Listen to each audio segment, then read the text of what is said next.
with this very late Love During Lockup recap and review for last week's episode. This is still season 3, episode 67. He loves me not. So, episode begins with Haley and Dalton, and we see her still driving around just confused on like how he could have been conning her, and she's just too through right now. She's too through with Dalton at this very moment in time. So she's driving up to the prison to confront him. However, Lil Miss Thing did not make an appointment previously. She's never tried to just show up day of before. So we already know 9 times out of 10 that she's probably not going to be able to get in. And lo and behold, she gets up there, wants all the smoke, tries to go get in. She's denied. Go figure. And this entire episode reveals multiple things. 1, everyone fails to plan. Like, just a whole bunch of just winging it ass people. 2, moms and family is always right. Still very much real. And I think that's it. But those 2 things, that was literally the underlying message throughout this entire episode. Sorry, there's something in my throat. But we also find out she hasn't spoken to him for like a week or whatever since she received all that info and stuff, you know, from his mom and from Buzz and whatever, all that stuff, whatever. She cannot get in, like I said, so she comes back out and she's like, and before she could even get mad all over again, he calls her, of course, and he knows what's up. I know he knows what's up. We all know he knows what's up because he immediately gets on the phone and starts like reciting this poem that he wrote about her, whatever, to her, whatever, dedicated to her. And of course it's filled with all of the right things, but you know, and I have to give it up to Haley in this scene because I was like, you go girl. You go girl. Because she was like, you know, all that sounds nice, but I'm not really off you. Like, what have you been doing with the money I've been sending you? What's up? What's going on? Da, da, da. And not once does he ever admit that he's not, you know, even when production asked him, like, well, what are you doing? Like, what's up with you and other women or whatever? Like, he just deflects that whole thing.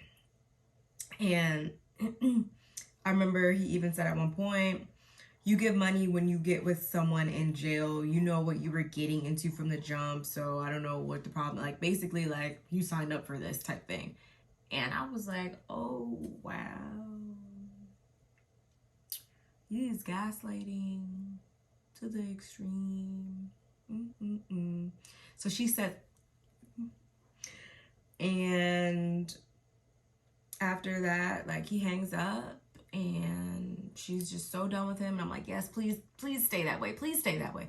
Next week is the season finale. So we'll see what happens. But I was so proud of her in that moment. But of course, like the narcissistic, toxic person he is, he's all like, I still love Haley. And he's just going to wait. He's just going to wait for her to just come back in. Sick. Gabby and Chris. So she still got an attitude, but it's Chris's release day, y'all. No, it's not. He did not get out this episode, so I'm not even about to boost y'all's heads up. Again, failed to plan. Ridiculous.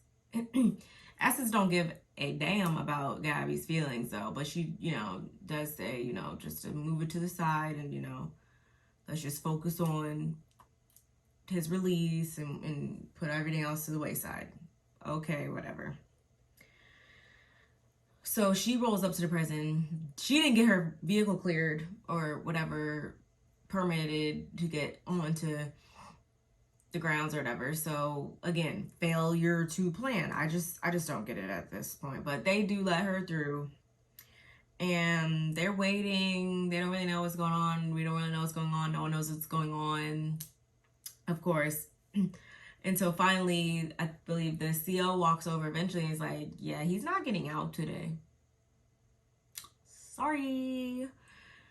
And she breaks down and is all like, she's upset, of course. I mean, rightfully so. But again, this is your fault because his mother said, everyone, like, you could have just stayed put and, you know, moved once you heard it straight from the horse's mouth. But you chose to just bypass all that and just do what Gabby wants to do. And so far, if you haven't noticed, whenever Gabby does what Gabby wants to do, she winds up in a worse position than before. But whatever, sis. Keep rolling around in your BMW, I guess. Essence, I think she calls Felicia, and Felicia basically says that, you know, I think she gets on the phone and calls somebody else and figures out what's going on. It's basically like, you think he's being held up for the whole Fed stuff, you know, because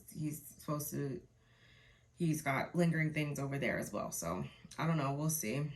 Whole time, all she cares about is planning this damn wedding that I'm still just disgusted about the whole money situation and the whole how money has been passed from one person to another in this whole thing and not to the right people or whatever. Like, he should never gave her a dime. He should have let his mom hold it or whatever, and maybe even fix up her situation, because again, she's still living the projects that you got your girl who you haven't even sniffed the, you know, sorry to get a little nasty, but I'm just saying, like, that's just all I'm thinking right now. You guys have not even fornicated.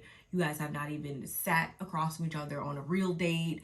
Nothing. No walks in the park. No nothing. Yet you're giving her thousands of dollars. Whatever. End of the story with them is they decide to book another night in the hotel and hit it again tomorrow. Moving on. Indy and Harry. Y'all, I've never met seen another more simple person on my screen. I feel like ridiculous. Harry calls like, where are you at? And I've been waiting for an hour out here. Like, I'm out here. And she's like, oh my God. Like, so she turns around because she still, you know, was in La La Land or whatever. She's able to go inside the halfway house. Of course, we're not, you know, we couldn't go in or whatever. But comes out showing all her teeth, just grinning, all goofy because she was able to see him or whatever and give him the little stupid rings and whatever. Mom, Miss Yolanda, she was actually happy to see her baby happy, of course, because she's a mom. Of course, she's going to be happy no matter what if her child's happy. However, we know no one's off that at all. But she also says, like, you might as well come home or whatever. And thank God Indy came to her senses in this episode and realized, like, yeah, he's going to be in there for a while. So, yeah, let me carry my U-Haul back that I never got to unpack here and go back home or whatever. She tells her daughter, because they go back to the hotel to collect up her, you know, her stuff and whatever, her brother and her sister and her baby. And her daughter was, like, kind of upset or whatever. See, she bigged up the little girl's head. Now she's disappointed. Like, this is the issue I have with these people on this shows. They do this and they bring their kids into it, and she doesn't understand. She doesn't have the mental, you know, to know that, to differentiate the situation or whatever. It's just ridiculous. But anyway, she says that she's going to go meet Harry's sisters and his mom and stuff. So they roll over there, and it's kind of like, it's slightly kind of awkward. So, of course, you know, in an awkward situation, I guess, Indy feels as though it's a good time to, like, to be Indy, basically. And they don't know her from a can of paint, so they're all like, okay. Daughter's calling him Poppy Daddy. So they're like, what? That's weird. Okay. He FaceTimes, which was nice for a minute, but his mom basically said he always picks the crazy ones because she was talking crazy about her spiritual advisor and how she's going to come up here and things were going to be bad, but they're going to get better. And I'm just like, and they're all like, okay, just completely turned off.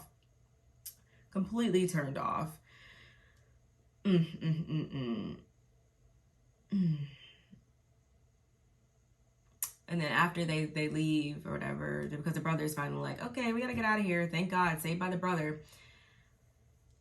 His sisters that we never met, she walks over and they all, you know, are having a powwow talking about, like, yeah, like, she's got her daughter calling him dad, and it's just like,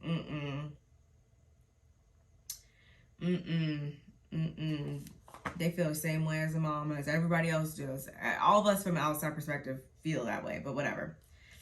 Ty and Hottie, or Ty and Boston, I should say. I genuinely don't feel like Ty is stupid, and I think she has a lot going for herself, so I really, really, really want her to do better, but she hasn't so far. But she's home safe until she decides to answer a call from Hottie. They're supposed to video chat, but of course Boston probably told him what went down, so he probably knew it was better to not video chat with her so that he could get he could keep his face together while he's trying to lie to Hottie, lie to Ty on the phone.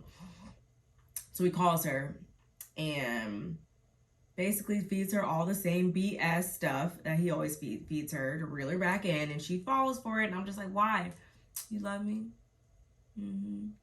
Like, I want better for her. Like, do not believe him, Ty. Do not believe him. She said she's gonna forgive him but not forget. I'm like, don't forgive him at all. Like, just don't. But anyway, fast forward, she's gearing up to go meet with Boston to go talk as woman to woman. So we'll see how that goes. Her friend Tamika goes with her, and then we also see Boston rolling up with her friend as well, talking all this hot shit. But at the same time, again, I don't even feel bad. I feel bad for both of them, that they're fighting over this dude that can't do anything for them but continue to cause them problems and pit them against each other. And if they were smart, they would say like, oh, he told me that too. Oh, he told me, and realize that he's the enemy, and they could band together and take him down. That's a smart thing, in my opinion, but whatever. So yeah, Boston and her finger waves are on the way. They all meet up. And I was really confused because I was like, oh God, they fought last time. They meet at this like little bench, this little fold-up table or picnic table. And I'm just like, see, I don't think that's a good idea. Like, if I knew that someone tried to like fight me before, or we got in a fight before, an altercation, I'm not like folding my legs up in a picnic table and I gotta jump fast and try to get out fast if you try to swing on me, or no time for that. I would have been sitting there like this. What's up? Oh, okay. But whatever, that's just me. And Boston, she has on this hoodie that Hottie gave her or whatever for his whatever, he got his face on it. And I think that was the just that took her over the edge, Ty, when she saw that, because she asked him for a hoodie, and he said that they were out or whatever. So that should tell you, Ty, that again, there's always a little truth to what people be saying. Like, and the little truth in this situation is that he's playing to both of you guys, because again, we saw him feeding Boston the same BS in a flashback or whatever. So I don't know, we'll see. And I don't know if it was Ty, but I thought it was Boston though that throws water or whatever. So they about to get into the wrestling match number 3. Weird. We also saw Max. We saw everybody but Santiba. So, of course, we saw Max, and I don't know why he keeps coming on my screen, y'all, but he's up here with Alessa. I guess she let him back in the house. I don't know why. She's a pretty girl. Like, she could be doing a lot better than him, dim-witted self. But he tells Alessa how he canceled his date, and she's like, why, or whatever. And it's because Tara is back up in the scene, and he's going to go meet her. And Alessa asks if she could come, and he's like, no. And I'm just like, why?